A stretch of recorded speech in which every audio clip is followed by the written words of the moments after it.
पत्रकारलाई पनि हामीले र्यालीमा जान दिएका छैनौँ, फुलका बिरुवा भाँच्न दिएका छैनौँ, हामीले दुबो मार्न दिएका छैनौँ।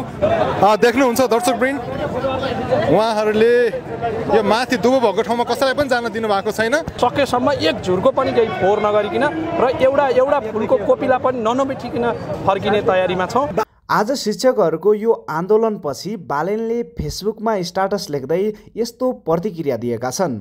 प्रिय शिक्षकहरू, तपाईहरूले आफ्नो आन्दोलन फोहोर नगरी केही नभत्काई गरिदिनु भयो, धन्यवाद। हामीले जरिवाना खोजेको होइनौँ, चेतना खोजेको हो। सार्वजनिक सम्पत्ति पनि आफ्नै सम्पत्ति हो भनेर त्यसलाई जोगाउन चेतनशील समाजको निर्माण गर्न खोजेको हो। यही शिक्षा तपाईँले आफ्नो विद्यार्थीहरूलाई पनि दिनुहोला। हामी सबै मिलेर चेतनशील समाजको निर्माण गरौँ। तपाईँहरू त झन् शिक्षक हुनुहुन्छ, तपाईँहरूको त झन् ठुलो जिम्मेवारी र भूमिका छ यसमा। कृपया आफ्नो कुरा राख्नलाई चेतनशील भएर विद्यार्थीहरूको पढाइ नबिगारी कार्यक्रम गरिदिनुहोला। गाउँ गाउँमा सिंहदरबार भन्ने त नारा मात्र भयो। आशा छ एक दिन अधिकारको लागि काठमाडौँ धाइरहनु नपरोस्। बालेनको स्ट्याटस देखिसकेपछि चौतर्फी यसको चर्चा हुन लागेको छ, किनभने राजावादीहरूले हिंसात्मक आन्दोलन गरेको र शिक्षकहरूले एकदमै शान्तिपूर्ण आन्दोलन गरेको भएर यसको चौतर्फी चर्चा भएको हो। यसमा तपाईँको राय के छ? कमेन्टमा अवश्य भन्नुहोला।